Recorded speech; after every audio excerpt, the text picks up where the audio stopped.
Looking ahead to 2025 and entering year 3 of a bull market, we're thinking about what the most important indicator will be around the health of the markets and the U.S. economy.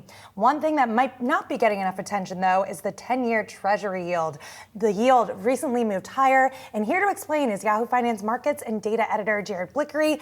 And Jared, the Treasury market, it can sometimes be a little complicated, a little convoluted, confusing. Why should investors be paying close attention to that yield? That is an excellent question. We have just seen bonds explode, or at least the yields explode to the upside. And it's critical to know that bond prices move inversely. That is opposite yield. So that means people don't want bonds, and that's why the yields are shooting higher. This comes after Chair Powell over at the Federal Reserve just came out with a lot more hawkish tone and statements that people expected. And so the thinking is that maybe rate cuts are in the rear view, that we've just had our last one. Maybe the Fed goes on pause in 2025. Or the unthinkable that we get rate hikes, but I should note that that's just a remote point right now. So investors have fled the safety of bonds, and we have some critical levels to look at in the 10-year yield. I have learned a lot about the bond market from some of the guests over at Stocks in Translation. That's a podcast that I host, and we were talking to RBC's Robert Slimer on the show. He said, watch 5% in the 10-year to the upside, because that means things are getting too hot. That would be animal spirits, inflation. And then he said to the downside, 3.25% is what you want to watch, because that could indicate recession. And we're right towards the upper end of that right now. Now I'm going to bring in another guest that we had, Joe Brusuelas. We know him well. He's over at RSM, the chief economist.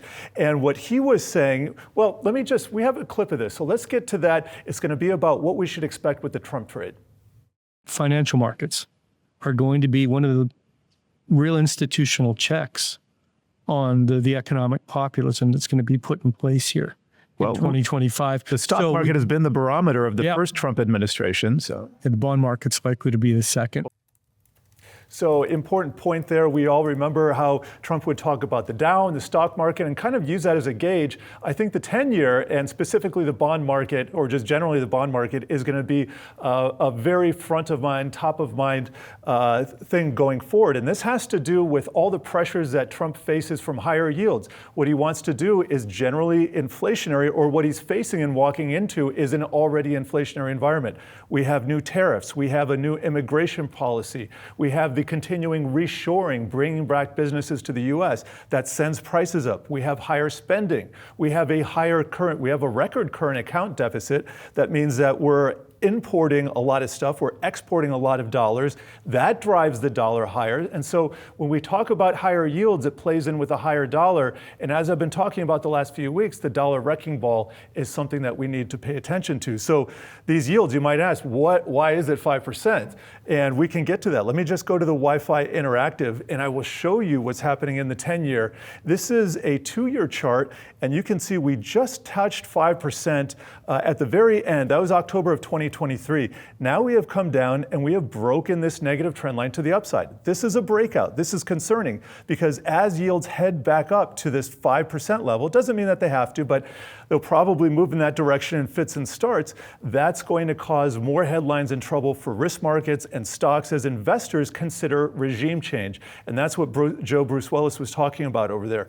We saw historically in the late 1960s, you can see on that chart right there, in the late 1960s, we did have an episode where we were climbing above the 5%. That ushered in a 15-year bear market. Then you fast forward to the early 2000s, we had yields coming down from the opposite level. But when they passed through 5%, that signaled regime change. And so what I think we're going through right now is we are signaling some kind of regime change on the horizon. Yeah, definitely an important critical level to keep in mind there, Jared. Thank you so much.